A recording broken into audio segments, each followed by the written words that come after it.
کہ حاضر ناظر سمجھی مجھے جواب دے تو شیعن جے عقیدے میں حضرت آدم علیہ السلام جو شان متھے آیا حضرت علی جو شان متھے آیا بتائے جواب دے جواب دے جواب دے جواب دے نا جواب دے امام مانا حضرت علی جواب دے جواب جو بس جواب جو امام تھی تو امام تھی تیرے عیسیٰ کا مہدی افضلہ تو آدم کا علی افضلہ انہیں کرے افضلہ ہے انہیں کرے فیصلہ ہے تمہاں چاہو تا حضرت علی آدم علیہ السلام کا افضل تمام دنیا کا پیغمبر کا سوائے آنے تمہاں جے سامو شیعہ مناظر گال کئی تا حضرت علی پر بارہ امام تمام نبین کا افضل ہوئے بمین لگاران دے ہاں نبی کا سوا آقا علیہ السلام حضرت محمد رسول اللہ کا سوا جے کہ بارہ امام ہیں سوا لکھ نبین کا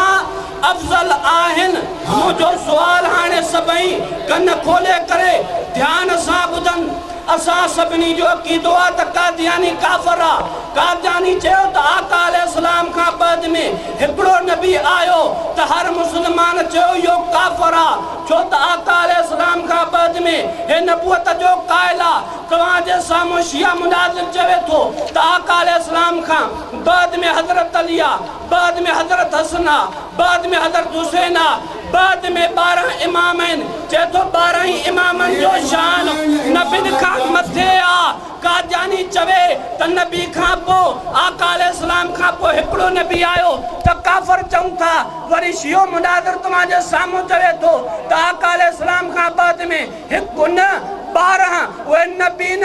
کھاں پہ افضل آیا جے کرے قادیانی کافرہ تا پو شیعہ چھونا بات تمہاں سامو ایک کتاب ترجمہ فرمان علی تو پڑھا جے کو شیعن جو معتبر ترین تفسیرہ وہ لکھے تو پان لکھے تو جے کو اس سے ثابت ہوا کہ جو لوگ آپ علیہ السلام کے فضائل کی خواہ مخواہ تعویلیں کرتے ہیں ترجمہ فرمان علی جو مصنف پان لکھے تو دیکھو حضرت علی المرتضیٰ جے فضائل جی خواہ مخواہ تعویلوں کندوا یا کسی امام کو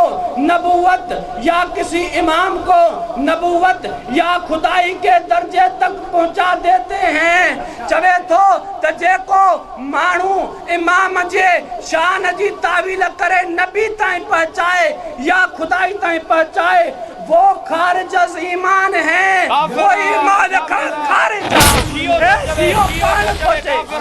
پان سوچے ہانے مجھو سوال ہے بامنٹ مجھو ٹائم پورو تھے مجھو سوال